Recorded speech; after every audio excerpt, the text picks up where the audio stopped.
कालपासून माझे मित्र सुरेश भाऊ यांनी एक विशिष्ट लढाई तालुक्यासाठी उभी केलेली आहे आणि त्याचं तरुणांचं नेतृत्व सुरेश भाऊ करतायत. तुम्ही पाठीमागे पाहिलं असेल का देशामध्ये फार मोठं आंदोलन झालं नीटच्या पेपरच्या संदर्भात आणि तरुणांनी हा लढा हातामध्ये घेतला. त्यामध्ये सुद्धा सुरेश भाऊ आम्ही सगळे दिल्लीमध्ये रवाना झालो आणि त्या लढाईमध्ये छत्रपती शिवरायांच्या तालुक्यातील मावळ्यांचे स्पर्श लागले तिथे स्पर्श इंदसेचा महाराजांचा आशीर्वाद केला आणि छत्रपतीची प्रतिमा घेऊन त्याला यश आलं. तर त्या छत्रपतीच्या तालुक्यामध्ये आदानी सारखा एक माणूस का तो सरकारचा अतिशय जवळचा माणूस आहे आणि एक विशिष्ट प्रकल्प घेऊन इथं आलेला आहे आणि त्याला या तालुक्याचं भलं करायचंय की स्वतःचं भलं करायचंय का राज्यकर्त्याचं भलं करायचंय याची का त्यांनी अजून भूमिका स्पष्ट केलेली नाही आणि त्याचा काय प्रकल्प आहे हे सुद्धा तो तालुक्याला सांगायला काही सांगत किंवा प्रशासन सांगत नाही.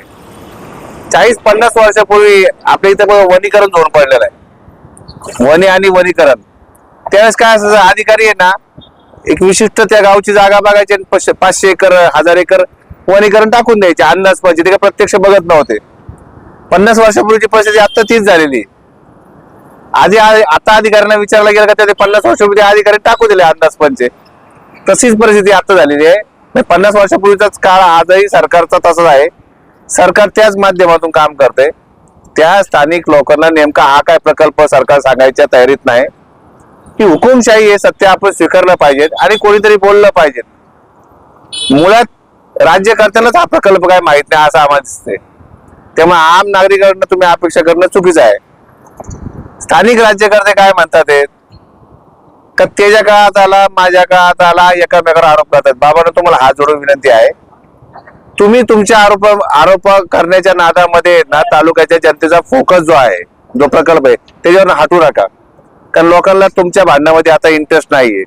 लोकांना इंटरेस्ट आहेत का हा जो तालुक्यामध्ये जो प्रकल्प आलाय त्याच्यावरती तुमची भूमिका काय आणि यासाठी तुम्ही काय करू शकता. त्यामुळे तुम्हाला हात जोडून विनंती आहे तुम्ही लोकांची दिशा वेगळीकडे नेऊ नका की आम्ही छोटे मोठे कार्यकर्ते जो लढा देतोय जर तुम्हाला त्याला पाठिंबा द्यायचा असेल तर तुम्ही इथे या एकत्र चर्चा करा आणि हा जो प्रकल्प आता उभा करतात आहेत हा प्रकल्प तालुक्यासाठी किती फायद्याचा किती तोट्याचा ह्याच्यामध्ये वीज निर्मिती जी होणार आहे ती तालुक्याला फुकट भेटणार आहे का इथल्या लोकांना तुम्ही काय काम भेटणार आहे का तिथं त्या जमिनी घेणार आहे त्याच्यामुळे तुम्ही त्या जमिनीच्या मोबदल्यात त्या लोकांना काय देणार हा एक प्रश्न आहे फक्त माहितीसाठी. त्याला मान्यता द्यायची का नाही हा आमच्या जुन्नर तालुक्याच्या जनतेचा प्रश्न आहे. तर तुम्ही आमचे मालक नाही. आता हा एक मुद्द्याला कसं आहे सरकारचं टाळकं जागेवर नाही. सरकारने हा तालुका पर्यटन केलेला आहे. मग हा प्रकल्प जर सह्याद्रीच्या रांगात फोडला तर पर्यटन तालुका या तालुक्याचं नाव जाणार आहे कधी कोण. हा तालुका पर्यटन जो घोषित केलाय तो पर्यटन तालुका सरकार परत मागे घेणार आहे का तो जे रद्द करणार आहे का एकदा भूमिका सरकारने भूमिका स्पष्ट केली पाहिजे ना. म्हणजे जुन्नर तालुका पर्यटन आहे. पर्यटन कोणाच्या जीवावर आहे सह्याद्रीच्या रांगाच्या जीवावर आपण पर्यटन तालुका म्हणतोय. त्या सह्याद्रीच्या ज्या रांगा आहेत त्याच्यावर तुमची भूमिका काय स्पष्ट आहे म्हणजे तालुका गोंधळात आहे का हा तालुका पर्यटन जो जी आर सरकारने काढणार आहे रद्द करणार आहे का सरकारलाच कळत नाही. मला असं वाटतं का नेमकं तुम्ही या तालुक्याविषयी भूमिका काय घेणार आहे आणि हा जो प्रकल्प आहे त्यामुळे मला असं म्हणायचं पहिले सरकारने क्लिअर करायचं पर्यटन तालुका आणि हा प्रकल्प हे दोन्ही भूमिका प्रशासनाने समोर आणणार जनतेच्या आणि हा प्रकल्प नेमका काय हे सांगावं आणि हे सांगितल्यानंतर या तालुक्याची जनता ठरवेल का काय करायचंय आम्हाला. जनतेच्या पुढे कोणीच नाही. हुकुमशाही संपलेली आहे ही लोकशाही आहे हे या आंदोलनातून आपल्या दिल्लीच्या आंदोलनातून सिद्ध झालेलं आहे. तुम्ही जसं म्हटलं की हुकुमशाही नाहीये लोकशाही आहे. सरकारच्या जवळचा माणूस अदानी आहे असं तुम्ही म्हणताय परंतु जनताच सरकारला निवडून देते. जनतेचं मत सरकारला जातंय परंतु जेव्हा सरकार निवडून येतं मग जनतेच्या त्या मागण्या ती मत सरकार मान्य करत नाही. यावर लोकांना काय सांगाल पण असे जनता त्यांचं मतदान करत असते. आता मी एक मतदार आहे मी अमुक माणसाला मतदान केलं आता त्यांनी ठरवायचं कसं काम करतं त्याचं 5 वर्ष मूल्यमापन होतं ते याच्या काळामध्ये मूल्यमापन लोक करतील की त्याच्यामध्ये आम्ही प्रामाणिकपणे आम्ही निवडत असतो. तुम्ही दोघं बाबा तुमच्यापैकी हा चांगला आम्ही आपलं मतदान करत असतो आम्ही आशामध्ये असतो. आता तुम्ही निवडून आल्यानंतर तुमच्यामध्ये अहंकार येत असेल त्या जनतेची काही चुकी नाही ना. आणि सत्तेची मस्ती फार काळ टिकत नाही. आमचं म्हणणं आहे का तुम्ही या तालुक्यात कुठला प्रकल्प आणलाय त्याच्याविषयी या स्थानिक नागरिकांना तुम्ही माहिती दिली आहे का?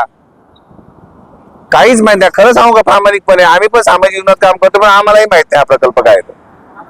या ठिकाणी आता तुम्ही तरुण आहात, त्यांच्यावर दिल्लीला तुम्ही सोबत होतात, पण काल त्यांना जे लेटर आलं पोलिसांकडून की समजा हे आंदोलनाबद्दल त्यांनी हे लेटर पाठवले, मग हे नेमकं काय, कोणाचं राजकारण दिसतंय का तुम्हाला याच्या मागे? नाही, याच्यामध्ये राजकारण काय असं नाहीये. मुळात ही जे सगळी व्यवस्था झाली ना, म्हणून ती व्यवस्था परिवर्तनाचा वार आहे सध्या देशामध्ये. त्यांनाच कळा ना काय करू. पोलीस अधिकारी खूप चांगले, ते म्हणतात आम्ही काय करू, आम्हाला वरनं कळतंय, आम्ही आपल्या आमची पण अडचण समजून घ्या. हातबल आहेत ते, जनता हातबले. मुळात असं आहे की या देशामध्ये आहे ना, प्रशासनात काम करणारे राज्यकर्ते पण हातबल आहेत. त्यांना काय बोलताय ना, आता आम्ही सत्तेत आम्ही काय बोलू, आमचं आम्हाला कळणार. अशी सगळी गोंधळाची परिस्थिती आहे, म्हणून जनतेमध्ये उद्रेक चालू झालाय. तुम्हाला याचं काय माहिती दिसत, मी पाठीमागे 3-4 महिन्यापूर्वी एकदा बोललो होतो का ही सुरुवात झाली आहे क्रांतीची देशामध्ये. अशीच परिस्थिती आहे. तेव्हा माझी सरकारला विनंती आहे, तुमचा काय प्रकल्प आहे, तुमची काय भूमिका आहे, तो जो आदिवासी भाग आहे. अरे तुम्ही पाण्यासाठी आज 50 वर्ष 70 वर्ष आले, आम्हाला पाणी भेटत नाही. कोपरे मांडव्यासारख्या ठिकाणी पाणी नाही. ते पाणी तुम्हाला देता येत नाही. पाणी 75 वर्ष आले भारत स्वातंत्र्य, पाणी सुद्धा लोकांना भेटत. आणि तुम्ही कसले प्रकल्प आणता इथं? तुम्ही एका बाजूला आम्हाला पर्यटन तालुक्याचं गाजर पण दाखवता, एका बाजूला पर्यटन तालुका होऊ नये त्यासाठी प्रयत्न करता. सरकारचं चाललंय काय? ज्या ठिकाणी प्रकल्प होतोय, आणि प्रकल्प कशासाठी आहे तर वीज निर्मितीसाठी, आणि तिथंच आज जर जाऊन पाहिलं तर तिथे वीजच नाही. मी तुम्हाला तेच सांगतो, या प्रशासनाचं किंवा सरकारचं आहे ना, डोकं ठिकाण्यावर नाही. त्यांना कळतच नाही काय करायचं ते. त्यांचं एकच चाललंय का असा कुठला प्रकल्प घ्यायचा का त्याच्यामध्ये आम्हाला पैसे कमवता येतील. इंटरेस्ट त्यांना पैसे त्यांना काय ते नाही, लोकांना वीज भेटावी का नाही, हा व्यवसाय झालाय.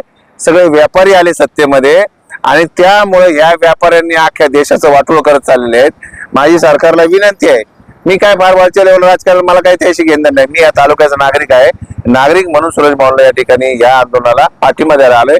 नुसताच पाठिंबा नाहीये, येत्या काळात तुम्हाला आलारा कसा तीव्र होतं हे पण कळेल आणि शेवटपर्यंत आम्ही या लढाईमध्ये राहू. धन्यवाद.